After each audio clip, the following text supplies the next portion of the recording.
Assalamualaikum warahmatullahi wabarakatuh. Teman-teman, selamat datang kembali di kajian Islami bersama Gen Hijrah. Pada sesi kali ini kita akan membahas pembahasan mengenai skeptis beragama bersama guru kita Ustadz Ari Iskandar.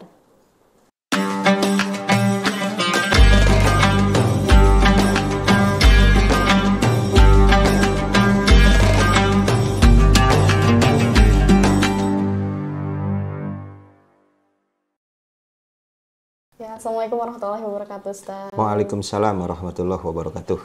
Bagaimana hari ini kabarnya, Ustadz? Alhamdulillah sehat. Alhamdulillah, syukur ya, semoga seterusnya tetap sehat biar Amin. Ustadz bisa terus sharing ilmu di Gen Hijrah. Amin. Oke, baik Ustadz, pada sesi kali ini masih nyambung dari yang sebelumnya. Kalau yang sebelumnya itu kan tentang fenomena agnostik. Kali ini pembahasannya tentang skeptis beragama, di mana skeptis sendiri adalah ragu-ragu, sedangkan skeptis beragama yaitu keraguan terhadap keberhasilan sebuah ajaran dari agama. Pertanyaan-pertanyaan sekarang itu berhubungan dengan agama gitu. Dimulai dari definisi dari agama itu apa, Ustaz? Agama dalam arti Islam ya. Agama dalam arti Islam itu ada 3 poin yang harus digarisbawahi. Pertama, ad-dinu huwa ma wada'ahullahu fi kitabihil hakimi wa sunnatin nabiyhi sahihati. Jadi pertama, agama Islam itu adalah satu agama yang memiliki sumber hukum. Sumber hukum yang disepakati itu kan ada Quran dan hadis Nabi atau sunnah Nabi Shallallahu Alaihi Wasallam yang sahih. Kedua, ini membicarakan tentang aturan. Minal awamiri wan nawahi wal irsyadati, di dalamnya ada berbagai perintah, berbagai larangan, berbagai bimbingan.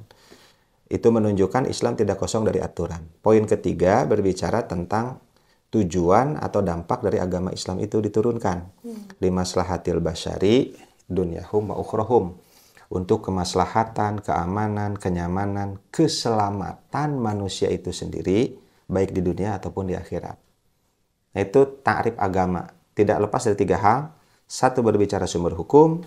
2, berbicara aturan. 3, berbicara dampak atau tujuan. Gitu, bisa. Oke. Ta'rif. Apakah ajaran agama itu menghambat kemajuan zaman, teknologi, karena dianggap kuno dan sangat tradisional gitu? Agama itu dianggap sebagai penghambat kemajuan, Iya. itu ya. Ajaran. Yang ada justru kemajuan teknologi atau sains itu bisa jadi menghancurkan doktrin-doktrin agama. Bukan agama yang menghambat, kan gitu. Karena sejarah juga sudah membuktikan ketika di zaman Rasul Shallallahu Alaihi Wasallam, Khulafaur Rasyidin dan juga Bani Umayyah, Bani Abbasiyah dan seterusnya, itu kan dasar-dasar agama itu tetap hadir di mereka. Tapi kan justru mereka menjadi suatu negara yang berperadaban, berkebudayaan, dan sejarah itu tidak bisa dinafikan. Gitu ya. Kenapa Ustadz di negara kita yang dominan beragama justru tertinggal di bidang teknologi maupun ekonomi? Bahkan ada statistik bahwa IQ rata-rata masyarakat itu tergolong menengah ke bawah. Nah, itulah yang jadi pertanyaan. Saya juga heran kenapa. Seharusnya maju ya. Ya. Nah, makanya nanti kembali ke ta'rif agama tadi. 1, memiliki sumber hukum. 2, memiliki aturan. 3, memiliki tujuan atau maksud. Nah, berbicara tujuan atau maksud, maka nanti orangnya itu kan disebut muslim. Ya. Tadi kan ta'rif agamanya itu disebut agama Islam. Orangnya disebut muslim. Disebut muslim itu dari akar katanya istislam. Islam itu dari istislam, kata Imam Ibnu Katsir rahimahullah. Makna istislam itu adalah berserah diri. Jadi arti muslim itu adalah orang yang berserah diri. Jadi dia berserah diri kepada Allah dalam arti dia samina wa ata'na, berserah diri, siap mau diperintah seperti apa, mau dilarang seperti apa, dia akan mentaati. Nah, makanya nanti dampak atau tujuan dari beragama ini yakni menyelamatkan, lalu memaslahatkan, mendamaikan manusia, bahkan memajukan manusia ini bagi yang taat kepada aturan-aturannya itu. Kembali ke poin 2. Bagi yang taat kepada aturan-aturannya itu. Maka dari itu nanti kita akan dapati muslim yang tidak mentaati aturan-aturan Islam. Maka nanti ke depan kita mesti membedakan, bahkan dari sekarang, mana Islam sebagai sebuah agama, mana muslim sebagai orang yang menganut agama Islam itu. Karena tidak setiap muslim itu sadar tentang kemuslimannya. Tidak setiap muslim itu nanti mentaati aturan-aturan Islam itu. Begitu caranya. Selanjutnya nih Ustadz, bagaimana membuktikan bahwa Islam itu merupakan agama samawi yang berisi ajaran wahyu dan bersumber dari Sang Maha Pencipta? Untuk membuktikannya, Iya. gini, sebetulnya ini masalahnya masalah keimanan, dan masalah keimanan itu seharusnya ya sudah merupakan sesuatu hal yang dipercayai, diimani. Tapi nanti apabila ada keraguan-raguan di situ, di dalam Quran juga dinyatakan, sok coba tuh buat yang semisal dengan Quran. Dulu orang-orang itu sudah ahli dalam hal bahasa Arab, tapi tidak mampu membuat yang seperti Quran. Asalnya ditantang dengan seluruh Quran, tapi nggak bisa. Diturunkan lagi jadi 10 surat, nggak bisa juga. Ditantang lagi dengan 1 surat, bahkan yang terpendek, tidak bisa juga. Dan waktunya tidak ditentukan, kapan saja silahkan. Sampai sekarang nggak ada yang mampu untuk itu. Itu membuktikan bahwa, tadi pertanyaan apa? Islam Merupakan agama samawi, agama wahyu. Itu yang satu. Yang kedua, kita bisa berpikir begini. Manusia itu kan makhluk Allah yang dikaruniai akal. Ya. Akal manusia itu kan hebat. Salah satu keistimewaannya adalah mampu mempertanyakan sesuatu sekaligus menjawabnya. Kalau bertanya A, dicari jawabannya. Bertanya B, dicari jawabannya. Oleh akal itu sendiri. Nanti kalau ada manusia bertanya, apa maksud tujuan diciptakan manusia? Atau apa tugas kewajiban manusia ini? Aon sih maksudnya? Apa maksudnya manusia ini diciptakan? Yang tahu jawaban itu siapa? Kan itu. Kalau manusia kan diciptakan. Yang ditanyakan adalah, apa sih maksud manusia diciptakan? Berarti yang tahu jawaban itu hanya satu. yakni yang menciptakan manusia itu sendiri. Kholik kan? Nah, maka nanti kholik Allah Subhanahu wa taala dalam akidah Islamnya itu memberitahu kepada makhluknya yang disebut manusia itu maksud tujuan penciptaan manusia sekaligus sebagai tugasnya setelah diciptakan itu. Nah, apakah Allah langsung, kholik langsung memberitahukan kepada makhluk? Kalau langsung berarti makhluk itu nabi atau rasul. Begitu dalam akidah Islamnya. Maka nanti tidak secara langsung, tapi melalui utusan, yakni rasul. Utusan itu dipilih di antara makhluknya yang memang pilihan Allah ini. Nanti kholik ini menyampaikan hal itu kepada makhluk dengan perantara rasul ini. Berarti tugas rasul itu adalah menyampaikan pesan dari kholik itu. Nah, sekaligus nanti menjelaskan bagaimana cara untuk beribadah itu. Ini tugas-tugas dari rasul ini. Nah, di Islam itu sudah dijelaskan seperti itu, sistematis gitu tah. Dijelaskan secara sistematis. Maka dari itu nanti kembali kepada pertanyaan tadi, bagaimana cara membuktikan Islam itu agama samawi? Ada rasul. Yang rasul ini menyampaikan pesan dari kholik ini. Maka makhluk itu ditantang, sok atuh buat. Yang seperti itu nggak bisa. Seperti kalamullah itu nggak bisa. Itulah salah satunya. Selanjutnya Ustadz, apakah orang yang beragama itu berbanding lurus dengan akhlaknya? Nah, makanya seperti tadi, ada muslim itu penganut agama Islamnya. Ada Islam sebagai sebuah ajaran agamanya. Tidak setiap muslim itu nanti mentaati ajaran agamanya. Tidak setiap muslim itu begitu. Itu, maka disebut muslim itu untuk menyadarkan orang tersebut, dia itu harus sami'na wa ata'na, karena arti muslim siap berserah diri. Gitu ya. Nanti jangan menjustifikasi agamanya berdasarkan tingkah laku penganut agamanya, jangan. Kalau mau tahu Islam jangan lihat muslim, perilaku muslimnya, jangan dulu. Ajarannya aja, man. Karena ada orang-orang yang tidak mentaati ajaran agama yang dianutnya, kan ada begitu.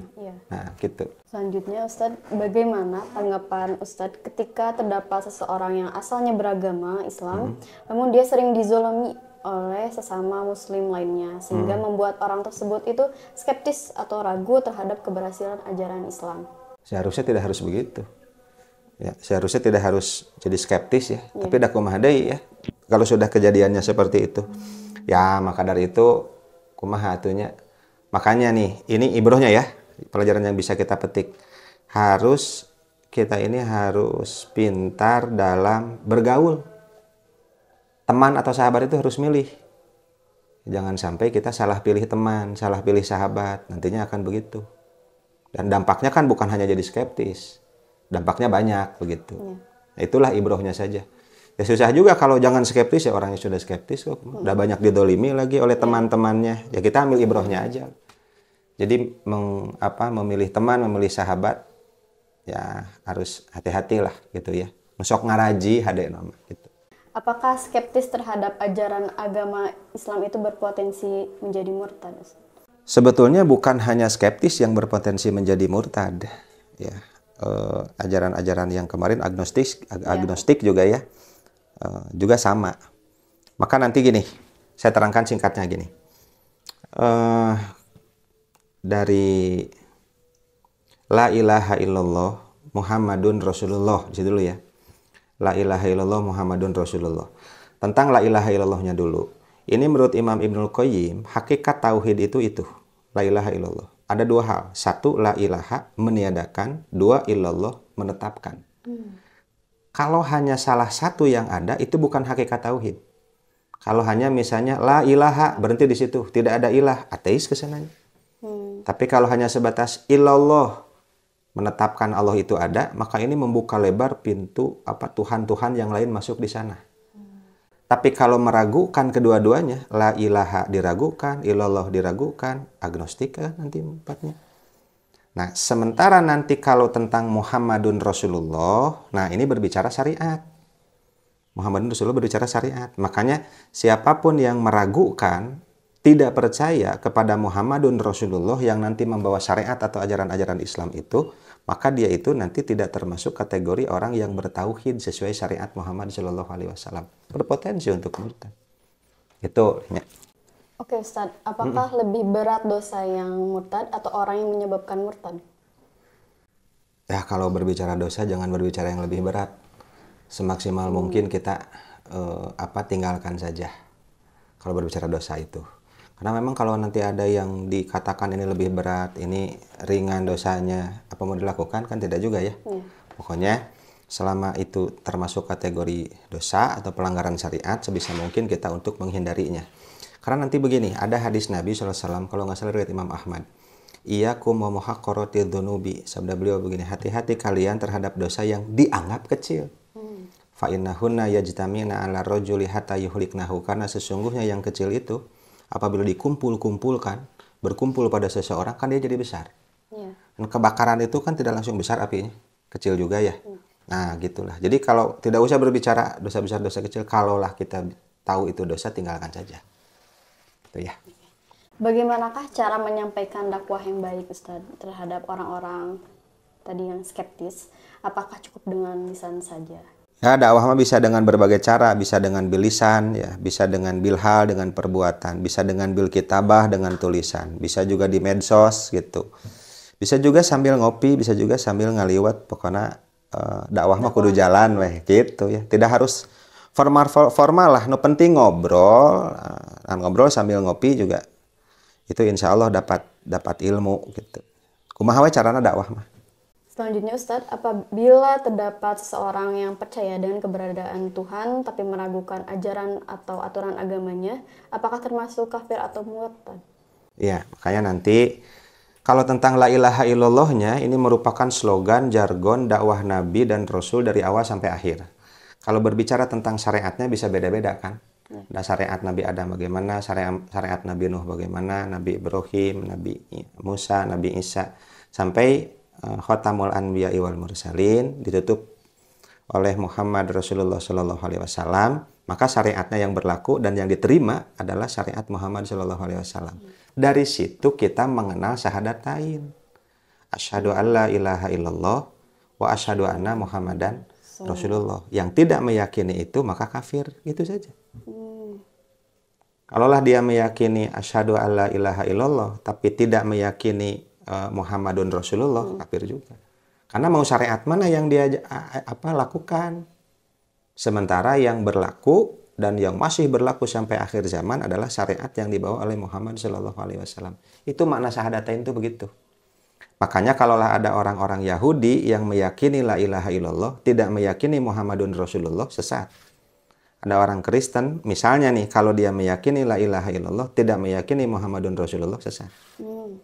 Makanya nanti kalau ada orang yang ngaku Islam, dia meyakini la ilaha illallah, tidak meyakini Muhammadun Rasulullah, pertanyaannya kamu mau beribadah seperti apa nanti? Dan kamu tahu dari mana Allah itu dan lain sebagainya? Ini kan dari lisan ini. Nah, gitu ya. Itu juga sama sesat. Itu makna syahadatain. Terdapat sebagian orang yang mencoba mendalami agamanya, mencari Tuhan, namun dia malah terjerumus ke dalam pemikiran yang rumit, bahkan kehilangan jati dirinya sebagai orang yang beragama. Bagaimanakah cara yang tepat dalam mengkaji agama Islam agar tidak salah jalur?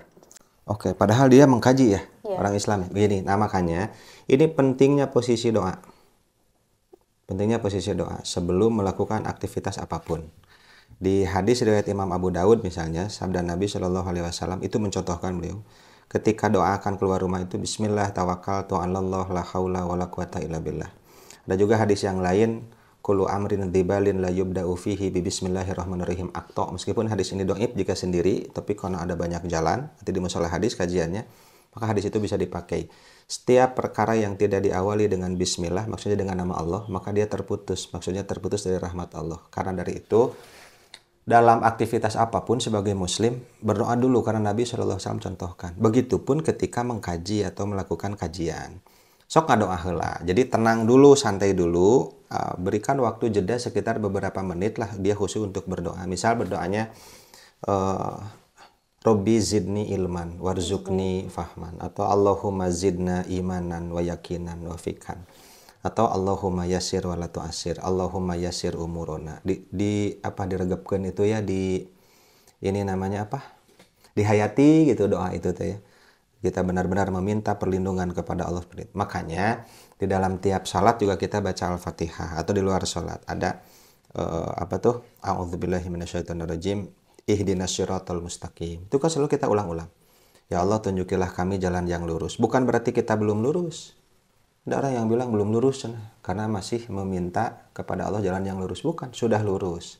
Maknanya isbat. Maknanya adalah, ya Allah, tetapkanlah kami di jalan yang lurus itu. Karena nanti yang namanya hati itu tergantung nanti sebabnya apa ya. Itu kan namanya hati itu bahasa Arabnya kolbun. Kolbun itu kan sok bolak-balik. Maka kita berdoa kepada Allah, Allahumma ya muqallibal qulub, tsabit qalbi ala dinika. Ya Allah yang membolak-balikan hati, tetapkanlah hatiku ada dalam agamamu. Nah gitu ya. Tsabit qalbi ala dinika, tetapkanlah hatiku itu ada dalam agamamu. Nah itulah yang pertama harus, makanya berdoa dulu, minta kepada Allah. Yang kedua, mesti ada guru yang membimbing. Itu, mesti ada guru yang membimbing. Kalau kita lihat literatur ulama-ulama dulu, itu gurunya bukan hanya 1, 2, bahkan ratusan. Imam Bukhari, Imam Muslim, Imam An-Nasai, siapapun mukharij hadis, itu kan gurunya ratusan. Rasul Shallallahu Alaihi Wasallam bisa diistilahkanlah gurunya itu Malak Jibril. Para sahabat gurunya Rasul SAW. Tabiin gurunya adalah Rasul. Tabiut tabiin gurunya tabiin, dan seterusnya. Jadi masih ada guru yang nanti membimbing dia itu ketika terdapat kesulitan. Gitunya. Selanjutnya gimana nih tanggapan Ustadz mengenai polemik kasus suatu pesantren yang terindikasi mengandung unsur yang menyimpang dari ajaran agama Islam?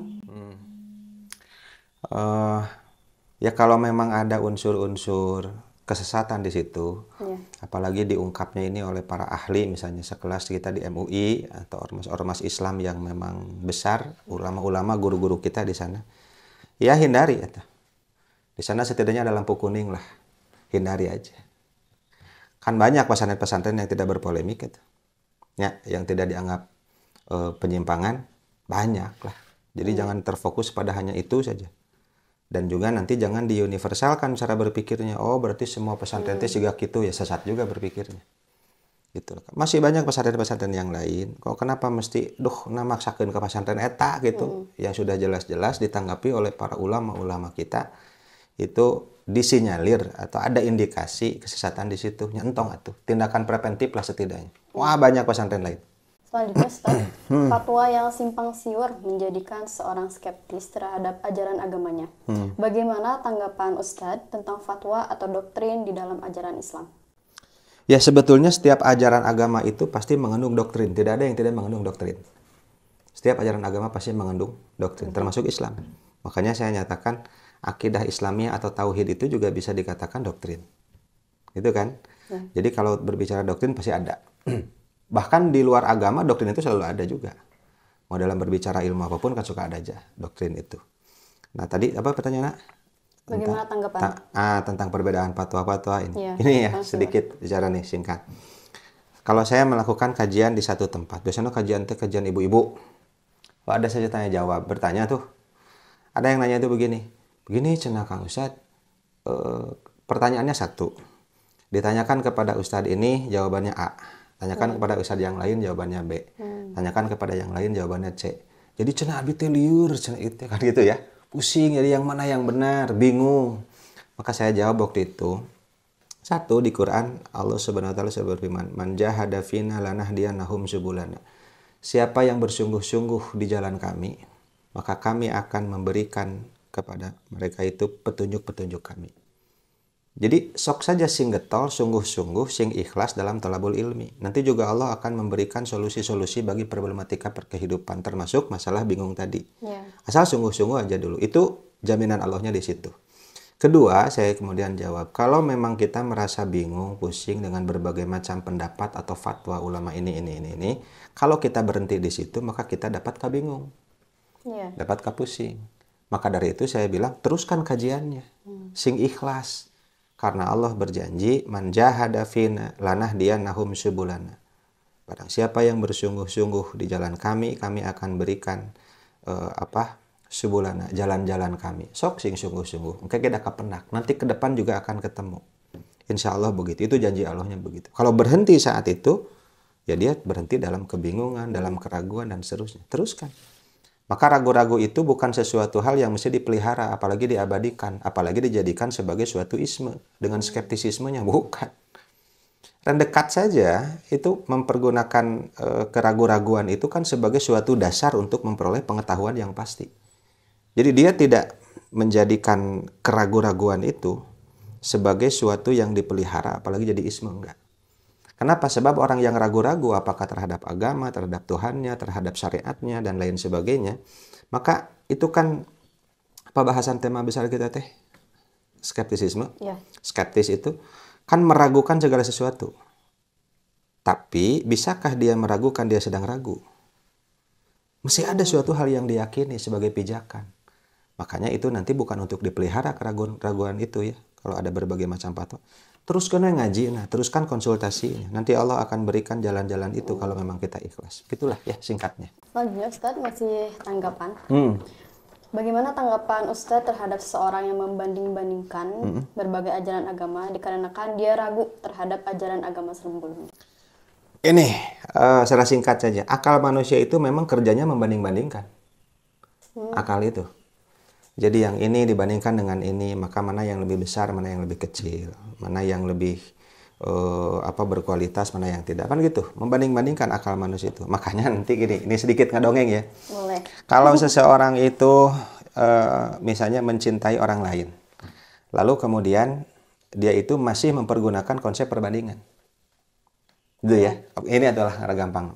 Ada seseorang yang jatuh cinta kepada si A gitu, ini perempuan. Lalu ini punya teman.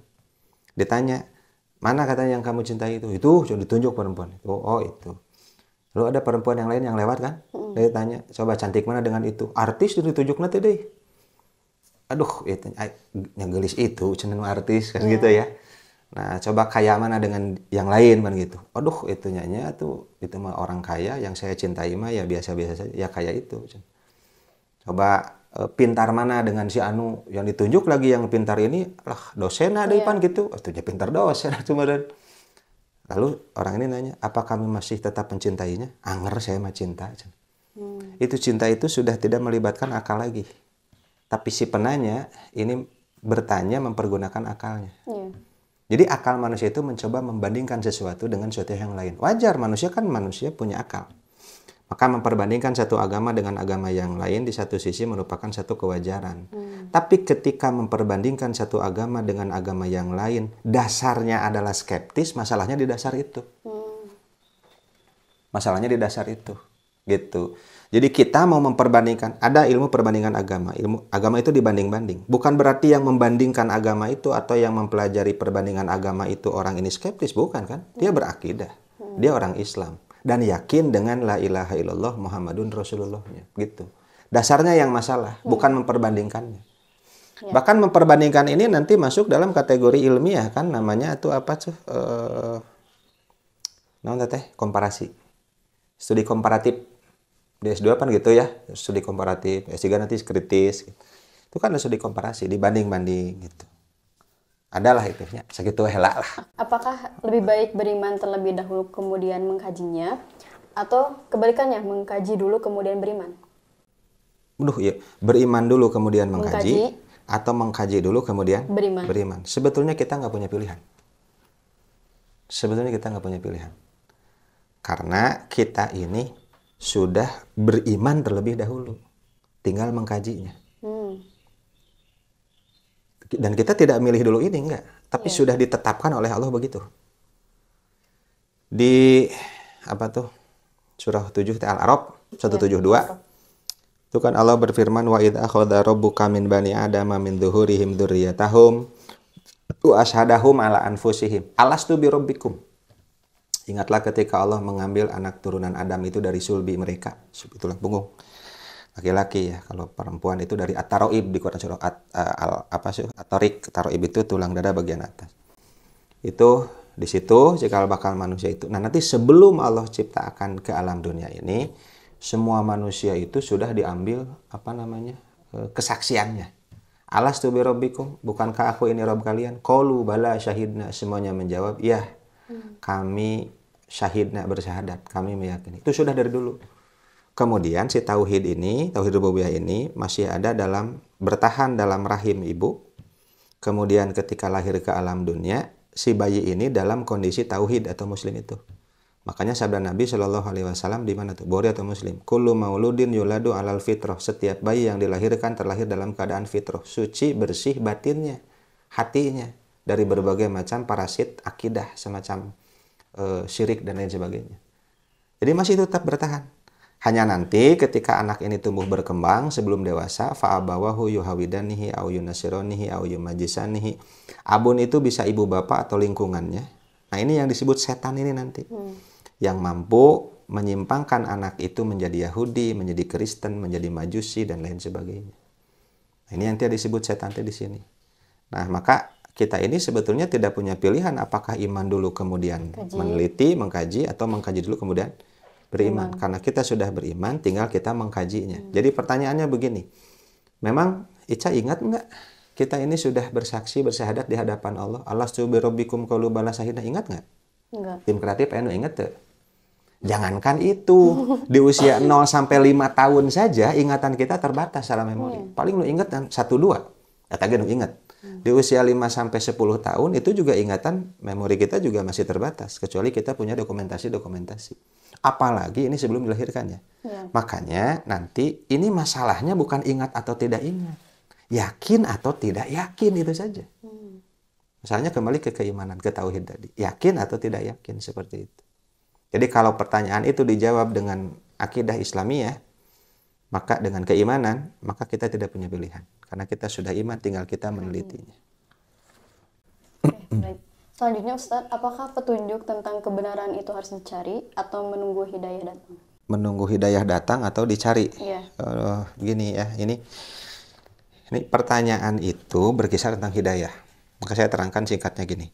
Hidayah itu nanti ada, kalau Imam Ibnu Katsir misalnya, di awal-awal tafsir Quran surah Al-Baqarah, itu di tafsir Al-Quranil Adzim, ketika menginterpretasikan Quran surah Al-Baqarah ayat 1 sampai 5-an di situ ya.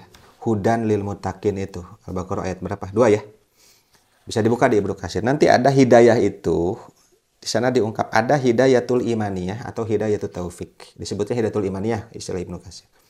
Hidayatul imaniyah ini adalah keimanan yang ada di hati seseorang tentang la ilaha illallah Muhammadur Rasulullah. Ini hak prerogatif Allah.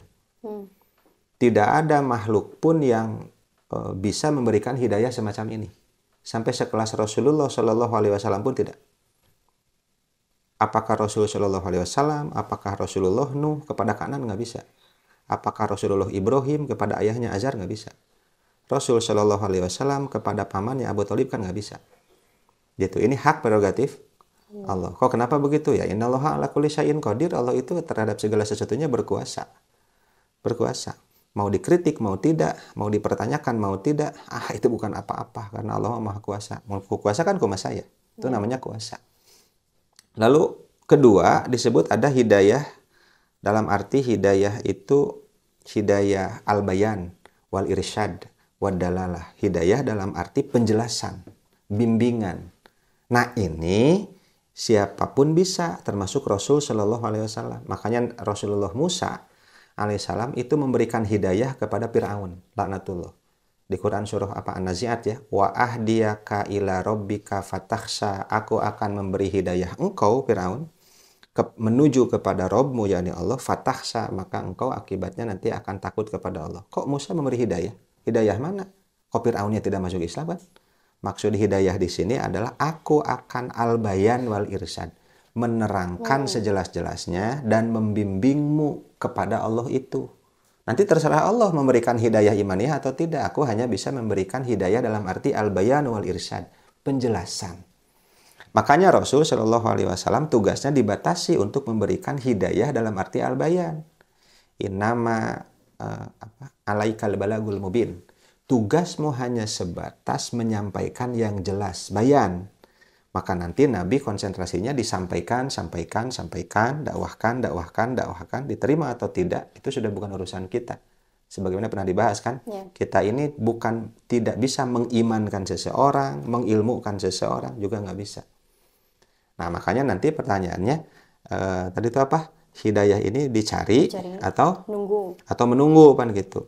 Kalau itu pertanyaan dari orang Islam, itu sudah dapat hidayah.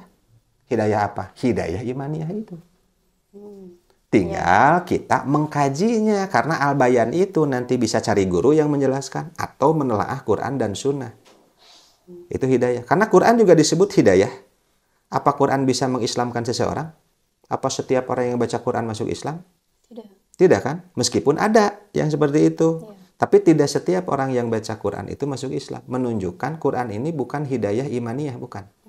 Hudan lil muttaqin, Quran sebagai hudan itu dalam arti al-bayan, diterangkan secara jelas dalam Quran itu yang benar ini, yang salah ini. Gitu ya. Jadi kalau pertanyaan itu dari orang Islam, dia sudah dapat hidayah, kemana waya tuh? Menanyakan hidayah harus cari. Sudah dapat hidayahnya. Tinggal hidayah al-bayan, cari guru dan kaji. Kriteria penilaian apa sajakah yang diperlukan untuk menentukan kebenaran suatu ajaran agama? Menentukan kebenaran dari suatu ajaran agama. Begini, kalau berbicara sumber hukumnya. Sumber hukum Islam itu tadi disebutkan dalam ta'rif agama Islam ada dua. Ada Quran dan hadis Nabi SAW. Itu yang disepakati.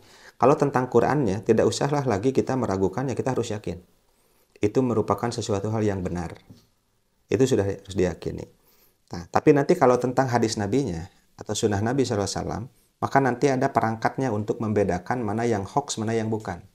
Nanti ada hadis itu, ada kriteria hadis sahih, ada hadis dhaif. Kalau Quran tidak berbicara sahih dan dhaif kan, itu harus sudah diyakini saja. Bagi yang meragukan itu, sok buat Quran. Nggak bisa. Bukan hanya sebatas buat sebetulnya Quran itu. Yang harus diketahui adalah kitab suci yang paling banyak dibaca oleh manusia itu hanya Quran. Dua, kitab suci yang paling banyak dihafal oleh manusia dan tidak pernah sepi atau kosong dari manusia untuk menghafalnya, itu hanya Quran. Dari satu kurun ke kurun yang lain, satu generasi ke generasi yang lain, itu Quran tidak pernah sepi untuk dibaca. Paling banyak kitab suci dibaca Quran. Jadi ditantang untuk membuat Quran itu bukan hanya sebatas dibuat tulisan-tulisan Arabnya, tapi memiliki kemukjizatan di situ, sesuai dengan kondisi zaman yang nanti akan ada, juga paling banyak dibaca sampai ratusan bahkan ribuan tahun, juga banyak dihafal. Itu sudah nggak akan mungkin bisa. Tos bereslah Quran. Tentang hadis, nanti ini bagaimana? Ada ilmunya yang disebut ilmu mustalah hadis. Di ilmu mustalah hadis itu oleh para ulama disusun untuk mengkaji dan membedakan mana hadis yang sahih, mana yang dhaif. Karena yang disebut hadis itu adalah semua yang disandarkan kepada Nabi. Maka nanti dicek benar dari Nabi atau enggak nih orang ini, atau hanya sebatas ngaku-ngaku dari Nabi. Nah, ketemu nanti dalam ilmu mustalah hadis itu. Begitulah cara ininya. Pertanyaan terakhir, Ustaz. Nah, alhamdulillah. Cing, kumaha? Oke. Bagaimanakah cara meyakinkan orang-orang yang skeptis terhadap ajaran agamanya sendiri? Seperti mempertanyakan hari kiamat maupun adanya surga dan neraka. Bagaimana cara meyakinkan mereka? Kita sulit untuk meyakinkan seseorang. Jangankan berbicara agama, berbicara dalam hal dagang saja. Kan saya harus meyakinkan. Misalnya dagang jam tangan harus meyakinkan bahwasanya jam tangan ini tidak harus di baterai, misalnya gitu, tetap jalan. Itu kan harus meyakinkan. Jam tangan ini kalau masuk ke air, kalau berenang tidak mati, itu kan harus meyakinkan. Agak sulit untuk itu. Tapi yang jelas kita punya kewajiban untuk dakwah. Sampaikan saja sejelas mungkin. Sampaikan saja sejelas mungkin. Lalu kedua terakhir, orang ini mempertanyakan tentang hari kiamat, mempertanyakan tentang surga neraka. Nanti dapat ditebak orang ini akan mempertanyakan kenapa sholat itu mesti menghadap kiblat. Kenapa kiblat itu mesti ada di Mekah, Baitullah. Kenapa sholat itu diawali takbiratul ihram ditutup dengan salam. Kenapa takbiratul ihramnya mesti begini? Dan kenapa salam itu mesti culang-ciling kanan kiri? Dan kenapa sebelum sholat itu mesti berwudu? Dan kenapa wudu itu mesti dengan air lagi? Dan kenapa yang dibasuhnya itu hanya sebatas sebagian anggota badan? Tonggong kan tidak? Iya, enggak. Perut kan tidak? Kenapa itu? Lalu kenapa haji mesti ke sana? Dan lain sebagainya. Kenapa kalau masuk masjid harus kaki kanan? Sementara kalau masuk WC harus kaki kiri. Kenapa doanya dibedakan? Wah, eta lamun disusun jadi majalah atau buku itu kanal pisah. Ini makanya saya singkatnya gini. Untuk awal saja dasarnya. Aturan itu dari Allah dan Rasulnya disebut aturan syariat. Aturan itu dibuat harus ada yang diatur. Ya. Karena untuk apa ada aturan tapi tidak ada yang diatur. Maka dari itu Allah ini berdasarkan lisan Rasulnya membuat aturan disebut syariat. Diadakanlah yang diaturnya itu dengan cara menciptakan dan jin. Dengan cara berpikir seperti itu kita ambil kesimpulan bahwa berarti manusia itu diciptakan untuk diatur. Dasar awal ini disebut kesadaran. Jadi pertama manusia ini, apapun agamanya, wabil khusus muslim, mesti disadarkan dulu bahwa manusia itu dicipta untuk diatur. Yang kedua, masuk bukan ranah kesadaran lagi, karena kesadaran sudah kewajiban. Maka yang harus dilakukan oleh manusia ini apa? Mentaati aturan syariat itu. Bukan membuat aturan baru. Untuk apa? Ada aturannya sudah ada. Matak diciptakan yang diatur. Bukan membuat aturan baru, juga bukan menyelisihi aturan syariat itu, bukan mengkritisi aturan itu. Itu bukan tugas manusia lagi. Kalau kita sadar mah. Sehingga tugas kita ini bukan mengkritisi aturan syariat, bukan lebar waktu bisi maut isu. Ayo dikritisi. Tapi kalau bertanya tentang aturan wajar. Ya. Bagaimana sholat itu? Kan gitu. Arah kiblat itu kemana? Bagaimana cara wudhu itu? Silahkan. Karena tugas kita memang untuk ibadah itu. Tapi kalau mempertanyakan aturan, menunjukkan ada keraguan-raguan terhadap syariat itu. Itu yang disebut skeptis. Ya. Makanya orang yang skeptis pasti pertanyaannya ngalir ngidul. Kamana gitu loba? Dijujut heula mun bahasa Sunda mah. Diterangkan secara sistematis kesadarannya, lalu apa kewajibannya. Dan Islam menerangkan itu di Quran dan di hadis Nabi. Makanya saya berkali-kali, yuk orang ngaji babarengan. Saya juga bukan berarti merasa paling tahu. Itu ampun para lun ya, enggak. Saya juga belajar untuk mencari tahu. Sama-sama kita belajar. Islam itu sudah komplit, sudah sempurna, sudah tutup buku. Kenapa tutup buku dan sempurna? Menunjukkan semuanya sudah beres di situ. Hanya mungkin kita belum menemukannya saja. Nah, ketika belum menemukan, kita berusaha untuk mengkaji, berusaha untuk berguru, dan juga mesti banyak-banyak berdoa. Mudah-mudahan nanti skeptisisme itu meskipun ada pada seseorang tidak bisa dinafikan ya, bisa terkikis sedikit demi sedikit dengan mempelajari akidah Islam atau tauhid itu. Saya kira itu dulu cukup ya. Barakallah, terima kasih banyak Ustaz. Ya, sama-sama untuk sharing ilmu-ilmunya, semoga bisa menjadi berkah dan bisa menjadi nilai ibadah. Amin. Seperti biasa teman-teman, sebelum ditutup mari kita membaca doa kafaratul majlis dulu bersama-sama. Subhanakallahumma wa bihamdika asyhadu an la ilaha illa anta astaghfiruka wa atubu ilaik. Jika teman-teman terdapat saran atau pertanyaan, silahkan tulis di kolom komentar ya. Dan satu lagi, bagi teman-teman yang pengen diskusi, ngobrol santai bersama Ustadz, bisa datang ke studio kami. Nanti untuk informasi kontaknya akan dicantumkan di kolom deskripsi. Terima kasih juga untuk teman-teman yang sudah menonton video ini sampai akhir. Kami tutup. Wassalamualaikum warahmatullahi wabarakatuh. Waalaikumsalam warahmatullahi wabarakatuh.